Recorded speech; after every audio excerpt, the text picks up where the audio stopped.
So let us wait for 2 more minutes.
So here we have queues for processes. जो भी device के लिए होगी वहां पे क्यूज होगी. यहाँ पे क्या है? Ready queue. तो ये रेडी क्यू कहाँ पे होगी आपके पास? रैम में. तो यहाँ भी ये कैसे इंप्लीमेंट की गई है? तो क्यू, लेकिन कैसे इंप्लीमेंट की गई है? Using link list. यहाँ पे लास्ट लेक्चर में भी मेरे से किसी ने डाउट पूछा था कि यहाँ पे ये ग्राउंड का सिंबल क्या है. तो लिंक लिस्ट में जनरली आप कैसे करते हो? यहाँ पर वैल्यू होती है, ये लिंक कर रही होती है नेक्स्ट एलिमेंट को. यहाँ पर ये नेक्स्ट एलिमेंट को, और लास्ट में क्या होता है आपके पास? ये वाली वैल्यू क्या होती है? नल. तो यहाँ पे जो ग्राउंड है वो दैट रिप्रेजेंट्स नल, मतलब ये लास्ट रिक्वेस्ट है. तो यहाँ पर अब क्या है कि रेडी क्यू में ये कैसे है? सबसे पहले पीसीबी 7 है, फिर पीसीबी 2 है. मैग्नेटिक टेप यूनिट 0 में कोई भी प्रोसेस रिक्वेस्ट के लिए नहीं है. मैग्नेटिक टेप यूनिट 1 के लिए आपके पास पहले पीसीबी 3 है, फिर पीसीबी 14 है, फिर पीसीबी 6 है. इस तरह से ये क्यू में लगे हुए हैं. और ये जो कोई भी टर्मिनल है आपके पास, कंसोल टर्मिनल लगा लो, तो वहां पर ओनली पीसीबी 5 है, एक ही प्रोसेस वहां पे है. तो ये आपको कोई भी डिवाइस है वो यूजिंग प्रोसेसेस आपके पास एक क्यू बनाएगी. देखो क्यू होगी किसके लिए? रिक्वेस्ट हैंडल करने के लिए. क्लियर है ये? इसमें किसी को डाउट हो? Any doubt in this? ये डायग्राम काफी सिंपल है. पीसीबी किसका होगा? प्रोसेस का. ठीक है. तो वो प्रोसेसेस आपके उसमें क्यू मेंटेन करेंगे. क्लियर? तो अब इसके बाद वाली जो है उसको समझ. डाउट क्या है अभी? ओके. देखो यहाँ पर इस डायग्राम का मतलब क्या है कि आपके पास हर डिवाइस में एक क्यू लगेगी. क्यू क्या होती है? डेटा स्ट्रक्चर है जो किस प्रिंसिपल से काम करती है? First in first out. कोई भी आप सपोज करो एडमिशन फॉर्म आपने डिपॉजिट करने हैं, तो आप क्यू बनाते हो, तो जो जिस लाइन में सबसे पहले है क्यू में वही सबसे पहले जाएगा. तो यहाँ पर भी हर डिवाइस के लिए क्यू बनी हुई है. तो यहाँ पर क्यू का हेडर पीसीबी 7 और पीसीबी 2. तो सबसे पहले रिक्वेस्ट किसकी हैंडल की जाएगी? प्रोसेस 7 की, देन प्रोसेस 2 की. मैग्नेटिक टेप यूनिट के पास अभी इस डायग्राम में कोई भी प्रोसेस नहीं है. मैग्नेटिक टेप यूनिट 1 में यहाँ पे पॉइंट का मतलब क्या है कि और भी डिवाइसेस हो सकती हैं. Terminal unit 1, terminal unit 2, terminal unit 3. Clear? और भी डिवाइसेस हो सकती हैं. तो यहां पर क्या है कि आपके पास मैग्नेटिक टेप यूनिट 1 भी के पास कोई डिवाइस नहीं है, उसके बाद डिस्क यूनिट 0 के पास पहले पीसीबी 3 है क्यू में, फिर पीसीबी 14 है, फिर पीसीबी 6 है, टर्मिनल यूनिट 0 में पीसीबी 5 है। ये डॉट डॉट का क्या मतलब है, और भी टर्मिनल्स हो सकते हैं या और कोई डिवाइस भी हो सकती है। तो जस्ट ये डायग्राम क्या रिप्रेजेंट करती है कि हर के पास कोई ना कोई क्यू मेंटेन होगी, कोई भी डिवाइस हो आपके पास। देन अब इस डायग्राम को अगर आप समझोगे तो ये एक तरीके से आपको स्टेट डायग्राम है उसी की तरफ रिप्रेजेंट कर रही है, लेकिन यहां पर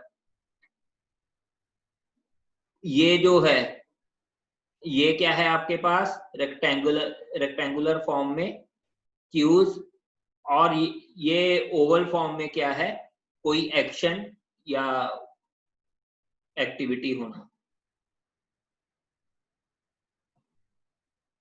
पिछले डायग्राम में एरो एरो किस लिए, देखो ये एरो किस लिए रिप्रेजेंट कर रहे हैं, लिंक लिस्ट का आपको मैंने अभी बताया ना कि लिंक लिस्ट क्या होती है।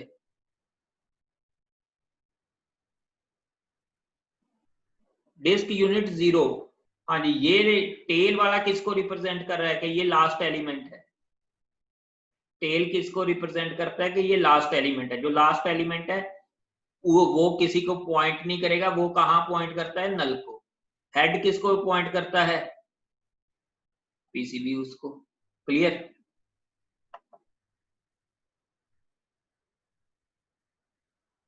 देखो यहाँ टेल एक ही एलिमेंट है, तो ये फर्स्ट एलिमेंट भी है, लास्ट एलिमेंट भी है। देखो कईयों को क्वेश्चंस पता नहीं लग रहे होंगे, तो यहाँ देखो क्वेश्चन पूछा है कि टर्मिनल टेल रजिस्टर को पॉइंट नहीं कर रहा, कर तो रहा है ना टर्मिनल टेल रजिस्टर को भी, लेकिन यहाँ पर एक ही एलिमेंट है, वही फर्स्ट एलिमेंट है, वही लास्ट एलिमेंट है, तो इसमें तो कोई कंफ्यूजन होनी नहीं चाहिए। क्लियर।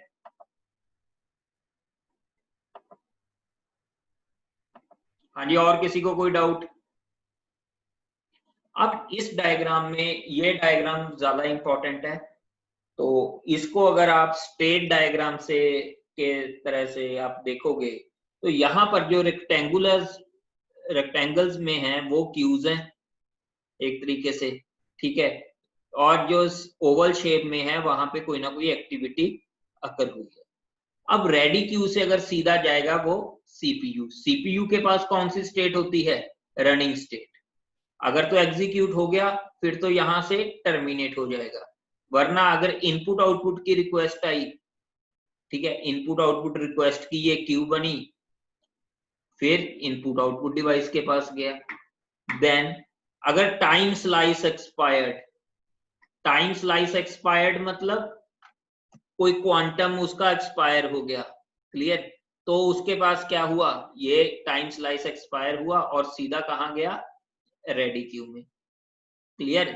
जैसे रनिंग से रेडी क्यू में सीधा जाता है वैसे ये टाइम स्लाइस एक्सपायर्ड हुआ और वो वहां गया। यहां पर कौन सी स्टेट होगी, ब्लॉक्ड स्टेट या वेटिंग स्टेट। यहां पर फिर एक चाइल्ड आया, फॉक का चाइल्ड, और चाइल्ड को उसने क्या किया, एग्जीक्यूट किया, तो चाइल्ड बना, तो वो कहां जाएगा, रेडी क्यू में। Wait for an interrupt, interrupt आया, वो भी कहां उसके बाद जाएगा, जैसे इंटरप्ट हैंडल होगा, रेडी क्यू।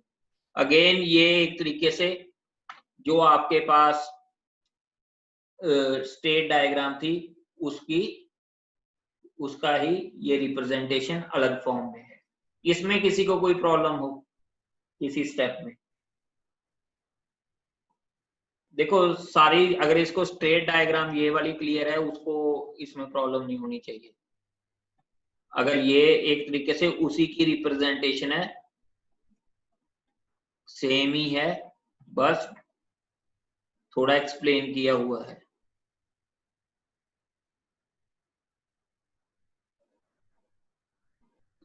लास्ट वाला प्रिमिटिव, प्रिमिटिव देखो ये इसको हम प्रिमिटिव नहीं, यहां पर प्रिमिटिव है, time slice expired ready queue में गया, ये प्रिमिटिव है। ये तो सारे वेटिंग स्टेट से होकर जाएंगे। What does expiry of time slice means? That means time quantum that we have discussed in multitasking और राउंड रॉबिन। वेटिंग की है, ये दोनों, ये तीनों वेटिंग स्टेट के हैं। देखो यहां भी ये भी वेटिंग है, ये भी एक तरीके से इसने फॉग किया, वेट उसको वेट में गया, और ये भी वेटिंग है। ये किस में है, ये यहाँ पे ये प्रीम्पशन हो रही है, सिर्फ ये प्रीम्पशन वाला है, बाकी तो आपके वेटिंग में चल रहे हैं। क्लियर?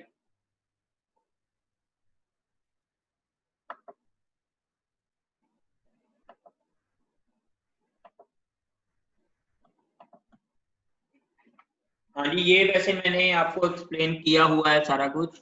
शॉर्ट टर्म शेड्यूलर क्या होगा? Selects which process should be executed next and allocates CPU. तो शॉर्ट टर्म शेड्यूलर तो बताया है। लॉन्ग टर्म शेड्यूलर क्या है? Selects which process should be brought into ready queue. देखो यहां पर लिखा है long term scheduler is invoked infrequently, वो मैंने स्टेट्स में आपको बता दिया। The long-term scheduler controls the degree of multi-programming। अब ये टर्म इंपॉर्टेंट है, डिग्री ऑफ मल्टी प्रोग्रामिंग। कई बार एग्जाम में भी पूछा जाता है, इंटरव्यूज में भी पूछ लिया जाता है। तो डिग्री ऑफ मल्टी प्रोग्रामिंग क्या है कि कितने नंबर ऑफ प्रोसेसेस आपके रेडी क्यू में आ सकते हैं। Maximum number of processes that can be present in ready queue. Clear? उसको क्या बोलेंगे हम? Degree of multi programming. कितने नंबर ऑफ प्रोसेसेस आपके रेडी क्यू में हैं, वो क्या है? आपकी degree of multi programming. Clear? Processes can be described, या तो इनपुट आउटपुट बाउंड प्रोसेसेस होते हैं या सीपीयू बाउंड प्रोसेसेस होते हैं। ये मैंने बताया था। Long term scheduler strives for a good process mix, ये भी बताया था कि गुड इनकी वो मिक्सिंग होनी चाहिए, वरना तो अगर इनपुट आउटपुट बाउंड प्रोसेसेस सारे आ गए तो क्या होगा? इनपुट आउटपुट वाली क्यूज पर ज्यादा प्रेशर रहेगा। अगर सीपीयू बाउंड प्रोसेसेस आ गए तो इनपुट आउटपुट आपका फ्री रहेगा और सीपीयू बाउंड वाले पे ज्यादा प्रेशर है। क्लियर?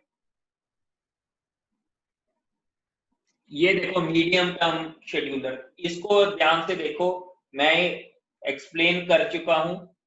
कहीं डाउट आ रहा है इस डायग्राम में फिर पूछो। मीडियम टर्म शेड्यूलर में तो यहां पर जैसे मैंने इस वे से एक्सप्लेन नहीं किया था, जैसे मैंने एक्सप्लेन किया था मैं एक्सप्लेन कर रहा हूं आपको। यहां पर क्या हुआ? आपके पास सीपीयू है, यहां से रेडी क्यू या रैम है। अब इसकी डिग्री ऑफ मल्टी प्रोग्रामिंग मान लो 3 है, P1 P2 P3 इसमें आ सकते हैं। अब पहले P3 एग्जीक्यूट हो रहा था, उसका मान लो टाइम क्वांटम खत्म हो गया, उसका मान लो टाइम क्वांटम खत्म हो गया। तो अब आपके पास हार्ड डिस्क में P4 P5 P6 भी वेट कर रहे हैं एग्जीक्यूट होने के लिए। तो यहां से P3 प्रोसेस सीधा क्या होगा? स्वैप आउट, और ये कहां पर जाएगा? हार्ड डिस्क में। तो नेक्स्ट सपोज करो P4 की बारी है, तो वो P4 रैम में चला जाएगा बजाय के P3 के। तो एक स्वैप आउट हुआ और एक स्वैप इन हुआ। तो स्वैप आउट कौन सा प्रोसेस हुआ? P3। स्वैप इन कौन सा हुआ? P4। तो ये इसने वही बताया है। इसमें किसी को डाउट है तो मेरे से पूछो।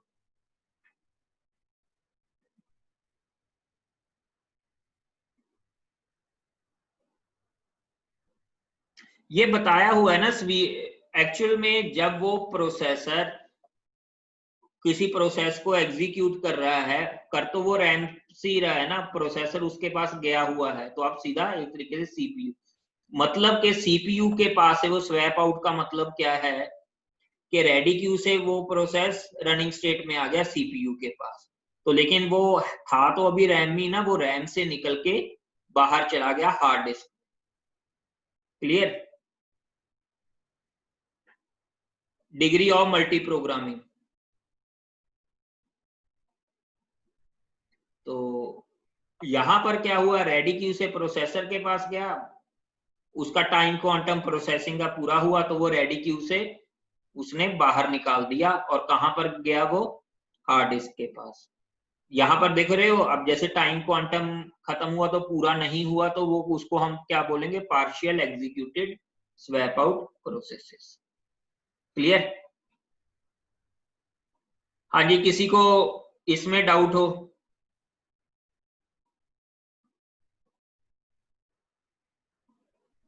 यस, ये वर्चुअल मेमोरी में होगा शिवम। देखो इन्होंने क्वेश्चन पूछा है कि swap in and swap out virtual memory में होता है हार्ड डिस्क की। बिल्कुल, वर्चुअल मेमोरी अब कईयों को नहीं पता, तो वर्चुअल मेमोरी क्या होती है वैसे, कि हार्ड डिस्क का एक पर्टिकुलर पोर्शन हम, क्योंकि मे बी आपकी रैम कम पड़ जाए, तो हार्ड डिस्क का एक पर्टिकुलर पोर्शन हम प्रोसेसेस के लिए रखते हैं जो अभी एग्जीक्यूट हो रहा है, उसको हम बोलते हैं वर्चुअल मेमोरी। तो वहां से process swap out swap in हो सकते हैं। क्लियर?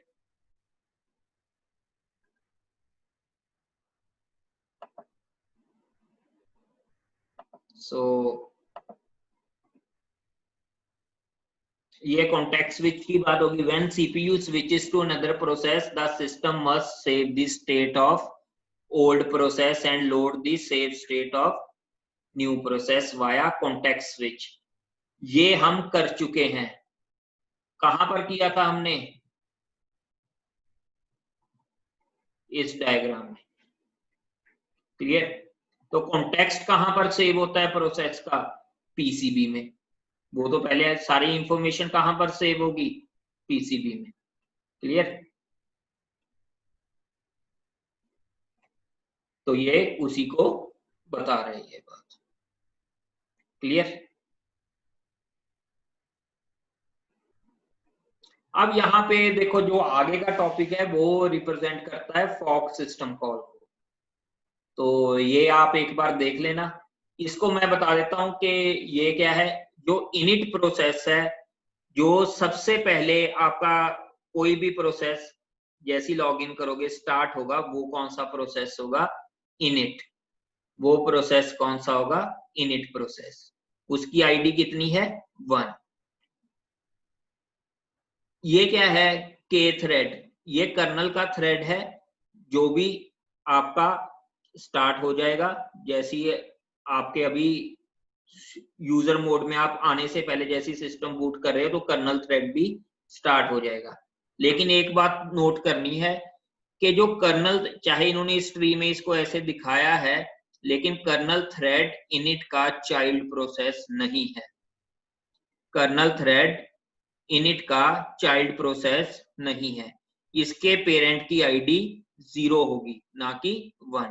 आप इसको अगर चेक करना चाहते हो तो यहां से आप, जैसे मैंने बताया था, लेट अस सपोज अभी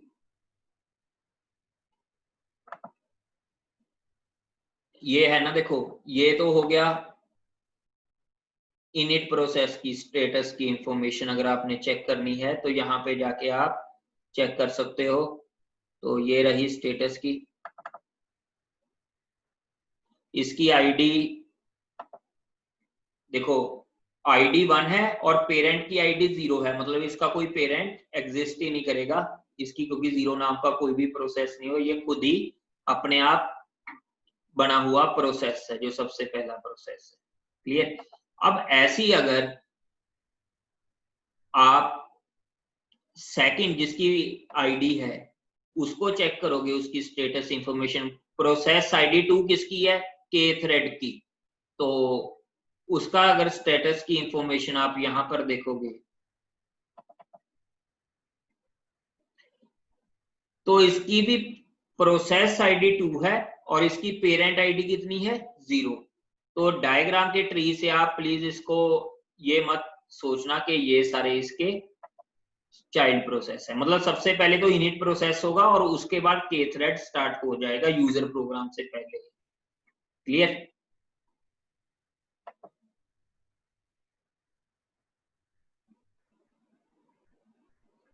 क्या बोल रहे हो? पिछले प्रोसेस का नाम कुछ और था। नाम मैं देख लेता हूं। ये देखो, इसका के थ्रेड ही है।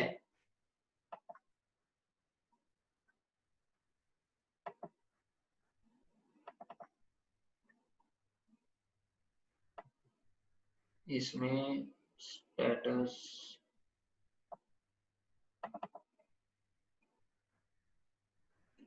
कोई बात नहीं, ये इसका इनिट की तरह ही काम करेगा, ठीक है।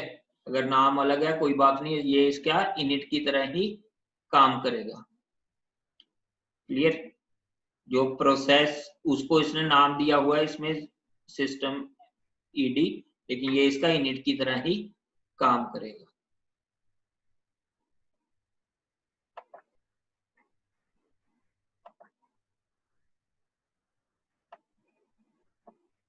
Yes, any other doubt? तो अभी हम दोबारा स्लाइड्स पे जाते हैं। तो ये देखो, जो इसमें ये अलग अलग इसके हैं कि प्रोसेस आईडी होता है, ये आपके कर लेना। ये वाली डायग्राम मैंने करवा चुका हूं मैं, इसको हमने यूजिंग प्रोग्राम्स भी कर लिया है, तो मुझे नहीं लगता इसको बताने की जरूरत है। क्लियर? चाइल्ड के केस में हमने एग्जीक्यूट सिस्टम कॉल लगा दी, तो क्या होगा, जो इसने पेरेंट वाला प्रोसेस सारा कॉपी किया था वो क्या कर देगा, डिस्ट्रॉय। ठीक है। अब यहाँ पर एग्जिट क्या करता है, चाइल्ड प्रोसेस को एंड करता है। तो जैसी एग्जिट, अगर एग्जिट सिस्टम कॉल लगा दी तो भी ठीक है, तो उसने चाइल्ड को जैसी एग्जिट किया तो वेट सिस्टम कॉल को वो स्टेटस सेंड करेगा, मतलब इंटर प्रोसेस कम्युनिकेशन होगी और दोबारा से पेरेंट रिज्यूम करेगा। ये तो हमने कर चुके हैं ना हम, ये यूजिंग प्रोग्राम्स। तो देखो ये डिफरेंट प्रोग्राम्स है। देखो यहाँ पे इन्होंने लिया हुआ है PID_T_PID। तो ये क्यों लिया हुआ है, देखो चाहे इंट में कर लो, लेकिन इन्होंने जैसे ही आप इसमें जाओगे यहाँ पर कोई भी प्रोसेस को आप कैसे रिप्रेजेंट करते हो, तो यहाँ पे PID का ये इन्होंने बनाया था ऐसे, तो प्रोसेस आइडेंटिफायर का। Yes, execute V is a variant of execute system call. एक एग्जीक्यूट LP भी आती है, इसकी 5-6 सिस्टम कॉल्स इसके वेरिएंट है। ठीक है, अलग अलग की अलग अलग फंक्शनैलिटी है, जिसको क्यूरियोसिटी ज्यादा है वो नेट से इसको देख भी सकता है। लेकिन एग्जीक्यूट का हर जो भी वेरिएंट है वो एक ही काम करेगी कि बजाय के child process sorry parent process का कोड जो कॉपी हुआ है उसको डिस्ट्रॉय करके जो भी बाइनरी फाइल लोड होगी वो एग्जीक्यूट कर देगी।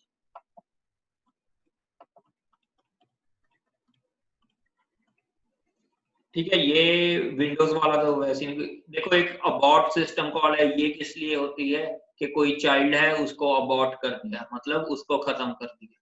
तो सेम इसमें है। कास्केडिंग टर्मिनेशन, देखो जो टर्मिनोलॉजी इसमें यूज की गई है, व्हाट इज कास्केडिंग, क्या some operating systems do not allow child to exist if its parent has terminated। मतलब क्या है कि अगर कोई भी पेरेंट चाइल्ड से पहले खत्म हो गया या टर्मिनेट हो गया, तो उसके जितने भी चिल्ड्रन हैं, ग्रैंड चिल्ड्रन हैं, वो सारे के सारे टर्मिनेट कर दिए जाएंगे, ताकि कोई भी प्रोसेस ऑर्फन प्रोसेस ना रहे। क्लियर?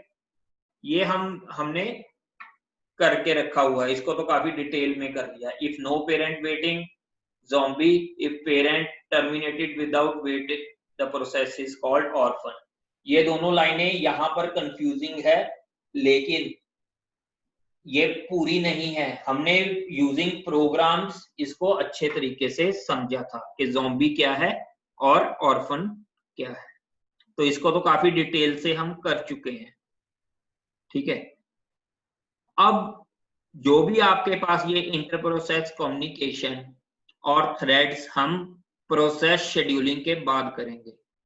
ठीक है, पहले हमें प्रोसेस शेड्यूलिंग करते हैं, क्योंकि वो आपका ज्यादा इंपॉर्टेंट टॉपिक है। ये थ्योरेटिकल होगा तो इसको हम एक लेक्चर में खत्म करेंगे, ये इंटर प्रोसेस कम्युनिकेशन और जो आपके पास है थ्रेड्स, तो ये हम बाद में करेंगे। अभी हम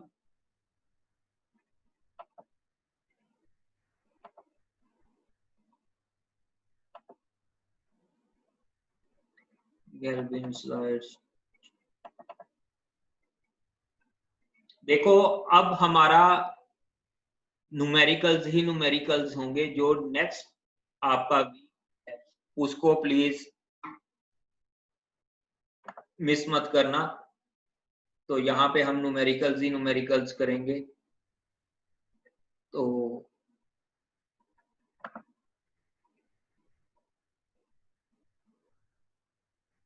एमएसटी का सिलेबस अभी तक वैसे डिसाइड नहीं हुआ है।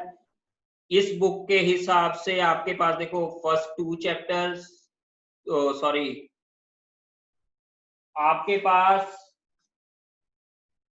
इसमें स्लाइड्स में चाहे चैप्टर 6 दिया हुआ है, लेकिन आपकी जो बुक है उसमें ये वाला चैप्टर सीपीयू शेड्यूलिंग या प्रोसेस शेड्यूलिंग चैप्टर 5 है। तो मेरे हिसाब से 1 से 5 तक तो पूरा आएगा, और शायद आपको 7th चैप्टर भी आ सकता है according to content that has been uploaded at LMS। LMS पे आपको स्लाइड्स दी हुई हैं, वहां से आ सकता है। MST कब है ये आपके एकेडमिक कैलेंडर में आ चुका है, मे बी 21 सितंबर से है। ठीक है, तो अभी हम न्यूमेरिकल्स करेंगे इनके ऊपर, सीपीयू शेड्यूलिंग के ऊपर। कुछ कुछ हमने कर भी रखे हैं, लेकिन अभी हम इसको डिस्कस करने वाले हैं। So what is CPU scheduling? तो जो शॉर्ट टर्म शेड्यूलिंग है बेसिकली हम उसको सीपीयू शेड्यूलिंग बोलते हैं कि रेडी क्यू से नेक्स्ट प्रोसेस कौन सा होगा जो जिसको प्रोसेसर मिलेगा। नेक्स्ट प्रोसेस कौन सा होगा जो रेडी से रनिंग स्टेट में जाएगा, ये कौन डिसाइड करता है? शॉर्ट टर्म शेड्यूलर, और उसी को हम बोलते हैं सीपीयू शेड्यूलिंग। ये डायग्राम क्या रिप्रेजेंट करती है कि कोई भी प्रोसेस है उसको मल्टीपल उससे गुजरना पड़ता है, कभी सीपीयू बर्स्ट, कभी इनपुट आउटपुट बर्स्ट, कभी सीपीयू बर्स्ट, कभी input output burst, and so on. तो short term scheduler selects from among the processes in ready queues and allocates CPU to one of them, ये हमें मालूम है। अब CPU scheduling decisions may take place when a process, CPU burst मतलब CPU के पास processor को, जो process को कितना टाइम लगेगा। ठीक है, अब बर्स्ट का मतलब एक बार में उसको कितना टाइम चाहिए। कभी उसको सीपीयू की रिक्वायरमेंट है, मतलब फर्स्ट 5 यूनिट्स ऑफ टाइम उसको सीपीयू की रिक्वायरमेंट है, नेक्स्ट 2 यूनिट्स ऑफ टाइम उसको इनपुट आउटपुट की रिक्वायरमेंट है, एंड सो ऑन। क्लियर?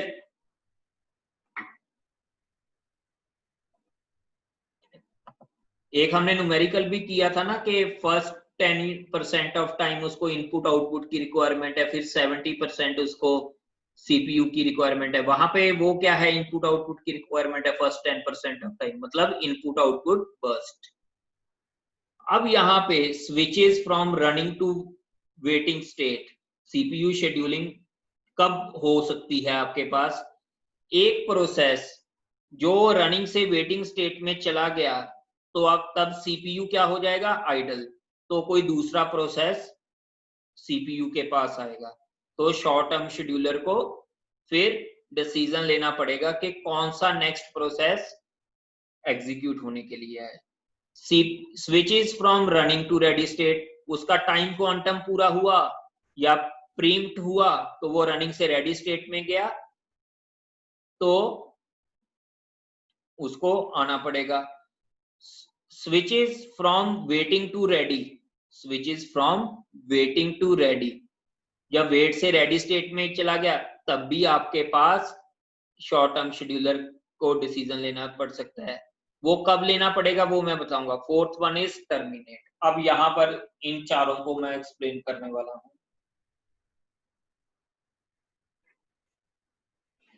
आपके पास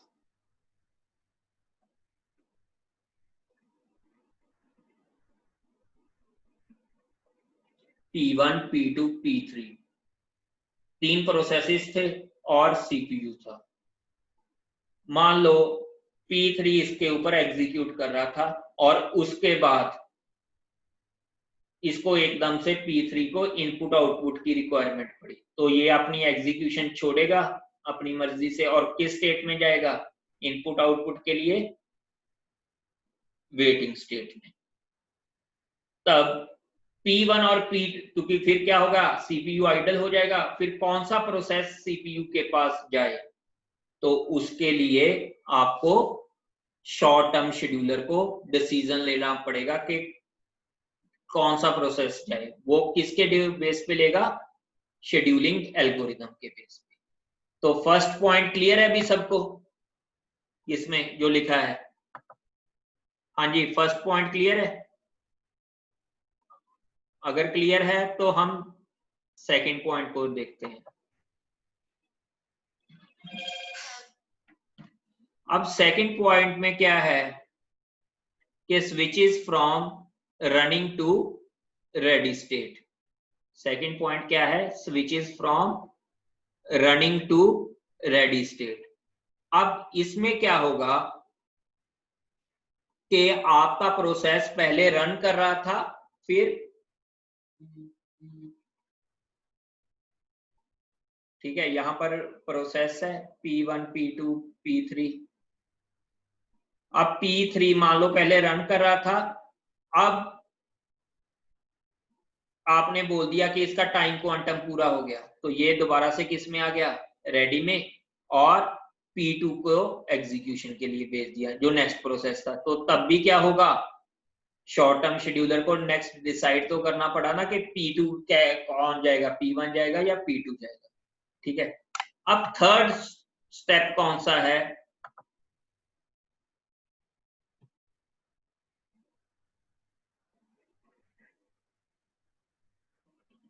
देखो, रेडी टू रनिंग जब आपने कर लिया वो तो शॉर्ट टर्म शेड्यूलर ने पहले ही कर लिया ना, जो आपका ये क्वेश्चन है।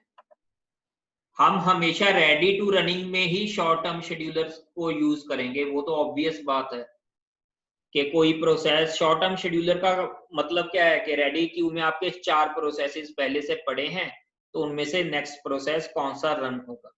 लेकिन रन करने की नौबत क्यों आएगी?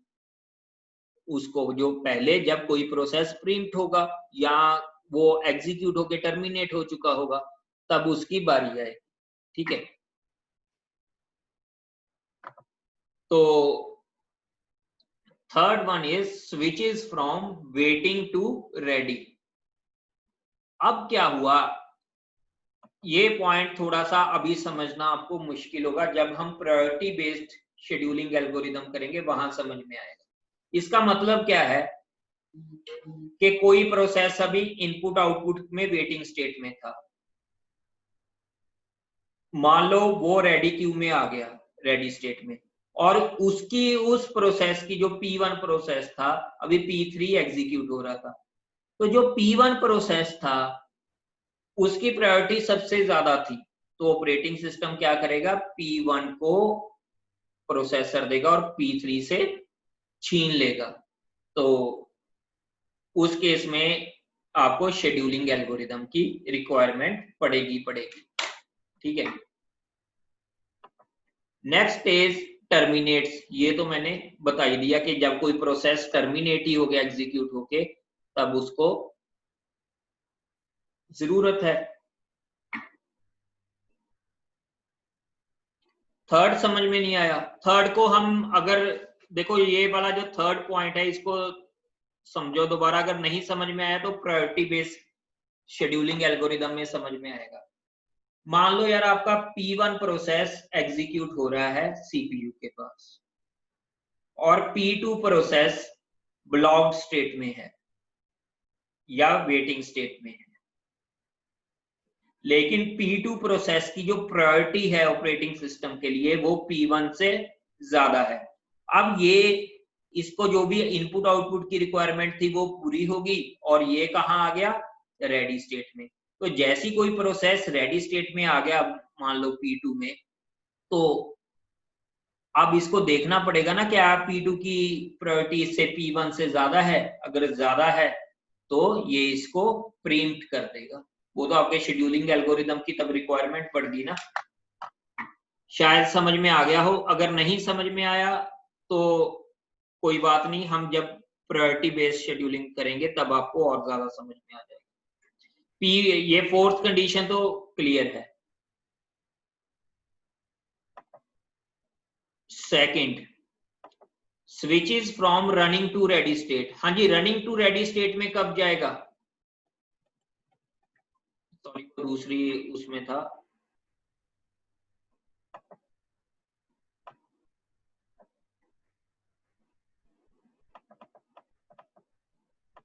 हाँ जी, अगर इसमें देखोगे तो रनिंग से रेडी स्टेट में कब जाता है? जब आपका प्रोसेस कोई प्रीम्प्ट हो गया हो, या तो कोई हायर प्रायोरिटी का प्रोसेस आ गया, या फिर उसका टाइम इंटरवल, टाइम क्वांटम पूरा हो गया और वो रनिंग से रेडी में चला गया। क्लियर? ठीक है, तो जरूरी नहीं कि राउंड रॉबिन के केस में, ठीक है, टाइम क्वांटम के केस में होगा, लेकिन अगर कोई और हायर प्रायोरिटी का प्रोसेस आ गया तो भी एक प्रोसेस रनिंग से रेडी में जाएगा। ठीक है, तो आपने हमेशा यही जवाब नहीं देना कि सिर्फ राउंड रॉबिन वाला। अगर कोई किसी की प्रायोरिटी ज्यादा है तो भी वो रनिंग से रेडी में चला जा सकता है। तो इसका मतलब क्या है कि आपके पास प्रीम्पशन हो रही है, तभी वो उसमें फ्रॉम रनिंग टू रेडी में गया। ठीक है, लास्ट पॉइंट क्या था? जब कोई टर्मिनेट हो गया प्रोसेस, उसकी एग्जीक्यूशन पूरी होगी, तो टर्मिनेट हो गया तो सीपीयू आपका क्या हो गया? आइडल। तो वो फिर रेडी से, मतलब कोई रनिंग में कोई ना कोई प्रोसेस को लेकर जाना पड़ेगा, देन आपको शेड्यूलिंग एल्गोरिदम की रिक्वायरमेंट है। ठीक है, तो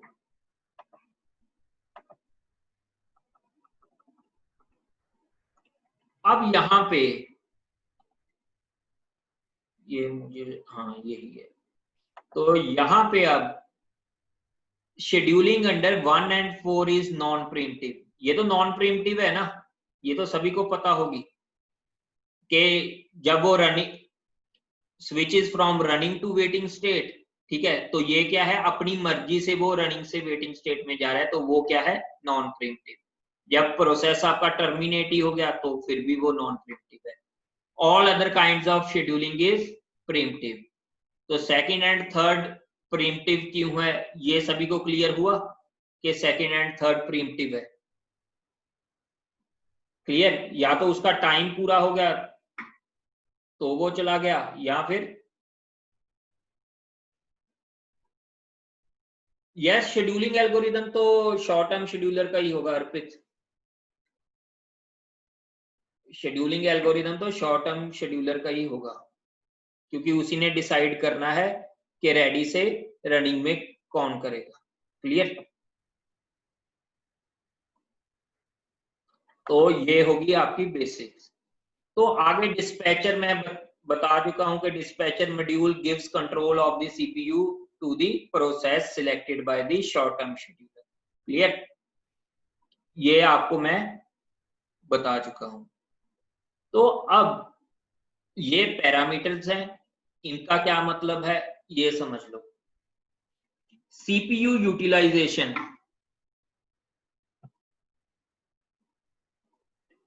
डिस्पैचर कुछ नहीं है चंदन। डिस्पैचर क्या है? एक देखो, कोई भी शॉर्ट टर्म शेड्यूलर है, इसके पीछे कोडिंग होगी आपकी, कर्नल की कोडिंग हुई है, ओएस की कोडिंग हो चुकी है। उसने ओएस की कोडिंग में शेड्यूलिंग एल्गोरिदम, ऑपरेटिंग सिस्टम की उसकी भी कोडिंग हो चुकी है। उस शेड्यूलिंग एल्गोरिदम का जो भी मॉड्यूल है, जो उस प्रोसेस को प्रोसेसर के पास लेकर जा रहा है, उसको हम बोलते हैं dispatcher. Dispatcher module gives control of the CPU to the process selected by short term scheduler. तो जो भी कोड ऑपरेटिंग सिस्टम का कंट्रोल दे रहा है सीपीयू का किसी प्रोसेस को, उसको हम बोलेंगे डिस्पैचर। क्लियर?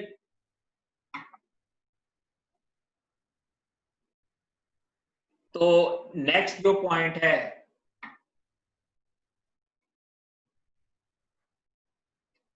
रिपीट कर देता हूं। देखो, आपके पास CPU है, यहाँ पे रेडी क्यू है। रेडी क्यू में से कौन सा प्रोसेस CPU पर एग्जीक्यूट होगा, ये डिसाइड करेगा हमारा शॉर्ट टर्म शेड्यूलर। क्लियर? अब प्रोसेस आपने सिलेक्ट कर लिया, मान लो ये वाला प्रोसेस आपने सिलेक्ट कर लिया, लेकिन इसको CPU के पास एग्जीक्यूशन के लिए लेकर कौन जाएगा, उस मॉड्यूल को हमने बोल दिया डिस्पैचर, जो कोड रन करने के लिए, मतलब रेडी क्यू से आपको CPU की पास लेकर जाता है एग्जीक्यूशन के लिए, उस कोड को हमने बोल दिया डिस्पैचर। क्लियर? तो डिस्पैचर वो हुआ। अभी ये आपको समझ में नहीं आ रही होगी कि स्विचिंग कॉन्टेक्स्ट क्या है, स्विचिंग टू यूजर मोड तो चलो आपको मालूम है कि from kernel mode to user mode है। जब डिस्पैचर तो कोड ही है, कोई ना कोई शेड्यूलिंग एल्गोरिदम भी कोड है, ठीक है, वो तो कोडिंग ही है सारा। OS आपका प्रोग्राम कोड का वो वाला हिस्सा जो आपको आपके प्रोसेस को प्रोसेसर के पास एग्जीक्यूशन के लिए लेकर जाए, उसको हमने डिस्पैचर का नाम दे। क्लियर? जो कोड का वो वाला हिस्सा जो रेडी क्यू से सिलेक्ट करे कि कौन सा प्रोसेस अभी एग्जीक्यूट होगा, उसको हमने शॉर्ट टर्म शेड्यूलर का नाम दे दिया। है तो सारे कोड ही ना, ठीक है। इनका क्वेश्चन था कि डिस्पैचर इक्वल्स टू कोड, तो उसके वो मैं बता रहा था। तो चलो नेक्स्ट में हम ये सभी डिसाइड करेंगे, ये एक्सप्लेन करेंगे, और उसके बाद हमारे न्यूमेरिकल्स स्टार्ट होंगे। न्यूमेरिकल्स में हमने कैलकुलेट क्या करना होगा, किसी में हमारे पास आ सकता है कि देखो ये तीनों तो मेन है, turn around time, waiting time और रिस्पॉन्स टाइम, ये हमने निकालना ही होगा। क्लियर? तो ये हम देखेंगे कि इसमें क्या है। तो यहां तक आप अपना वो करके आना, और नेक्स्ट जो 2-3 लेक्चर्स होंगे वो न्यूमेरिकल बेस्ड होंगे, तो मैं यही सजेस्ट करूंगा कि हो सके तो उसको मिस मत कर, ठीक है। एक और इम्पोर्टेंट बात जो बतानी है कि आपकी अटेंडेंस हमारे पास हमें बता दिया गया है मेथड के रिट्रीव कैसे करनी है, तो मतलब ये अटेंडेंस हो रही है आपकी, तो ध्यान में रखना इस बात।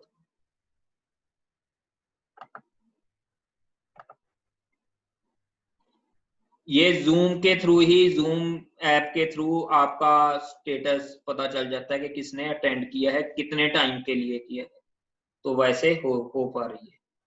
क्लियर?